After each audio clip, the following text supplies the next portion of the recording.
Hello, I'm Jared Taylor with American Renaissance. I'd like to talk to you today about name calling, about names like racist and white supremacist. But first, I'd like to tell you a story. There's a small liberal arts school called Bard College at Simon Rock. It's in the tiny Massachusetts town of Great Barrington. This college, generally known as Simon Rock, loves diversity. Every fall, it puts on what it calls Diversity Day. Classes are canceled, and all students attend seminars where they glorify diversity and they bemoan the terrible, unfair advantages white people have simply because they're white. Last fall, a 17-year-old freshman noticed something about Simon Rock. Just as they do on every other American campus, the blacks stick with the blacks, the Asians with the Asians, etc. And this freshman began to wonder what it is that's so wonderful about diversity after all. And he thought he might host his own Diversity Day seminar to explore this question. He ran off some flyers offering a reward to anyone who could list 5 benefits of diversity other than ethnic food and music. He thought he would discuss the best answers in his seminar.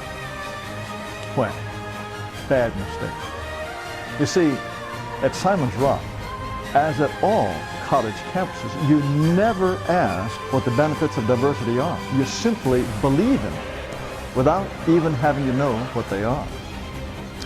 This unfortunate freshman asked a simple factual question. What are the benefits of diversity? Did he get a factual answer? No. He got online comments like this. Go punch him in the gut. Do we have a flagpole we can duct tape him to, preferably naked? And I just consider this fucker fresh meat.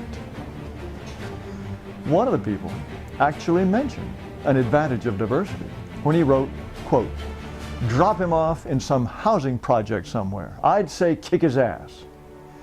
Because you see, one of the great things about diversity is that it means there are neighborhoods conveniently located all around the country where you can dump a young white man and expect him to be beaten up, maybe even killed. And then, of course, there was the name calling. Our freshman was called a white supremacist, and there was a big push to have him expelled. It even looked like the school was going to do that until his parents threatened to sue. So the offender was allowed to stay, and the non-white students were furious. They issued a statement saying that by failing to expel this horrible person, the administration was, quote, essentially legitimizing white supremacist ideologies on this campus. Got that? Legitimizing white supremacist ideology. Then they went on to boycott their own Diversity Day.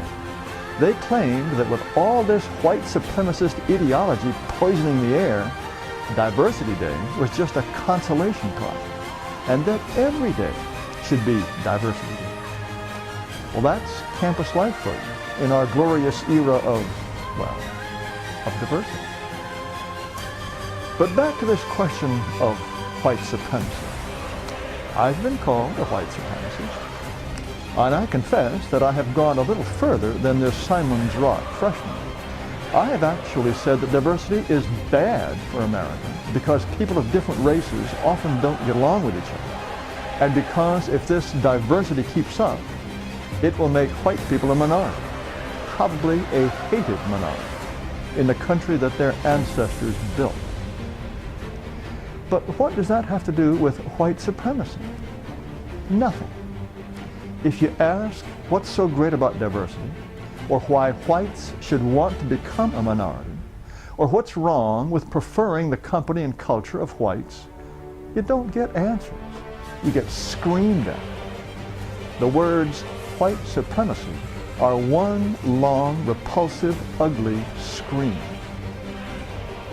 And the reason people call you that is because white supremacist is the most provocative, emotion-laden, dramatic insult liberals can think of. It's worse than wife beater, or maybe even murderer, which are merely regrettable lapses by comparison. The idea is to take Jim Crow, lynching, slavery, police dogs and fire hoses, and hang all of that around your neck. It's like saying, you may be questioning diversity, but what you really want to do is crack the whip over cowering darkies. You think I'm exaggerating? Well, one of the blacks at Simon's Rock said that our wicked freshman was, quote, he would have supported slavery.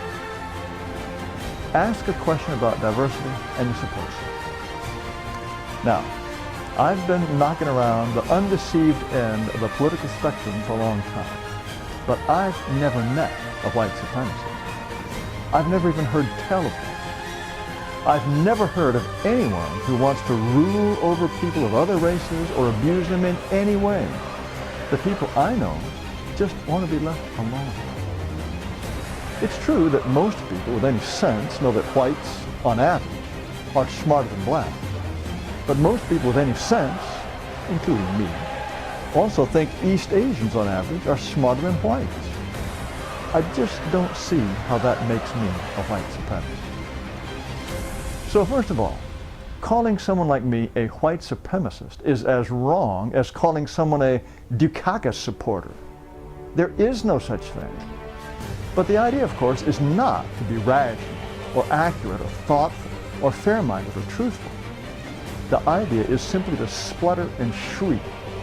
It is the desperate and contemptible way that liberals avoid questions when they don't have answers. You know, it's a funny thing about liberals.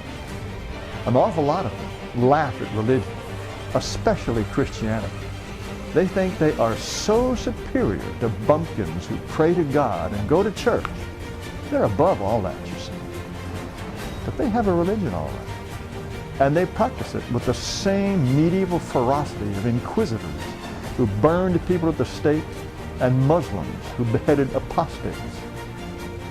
What did those compassionate liberals at Simon's Rock want to do with a student who got out of line? Beat him, tie him to a flagpole naked, dump him in the projects, certainly expel him. Why? He doubted their religion. Those students are going to grow up to become just like the people who run this country. They don't debate. They don't reason. They just try to silence you and discredit you with wild name calling. That is the behavior of people who don't think. It's the behavior of people who can't think. They simply believe what they have decided to believe. So remember this. If anyone is so baffled by your questions that he starts calling you names, it's the most graceless way of admitting he's lost the argument.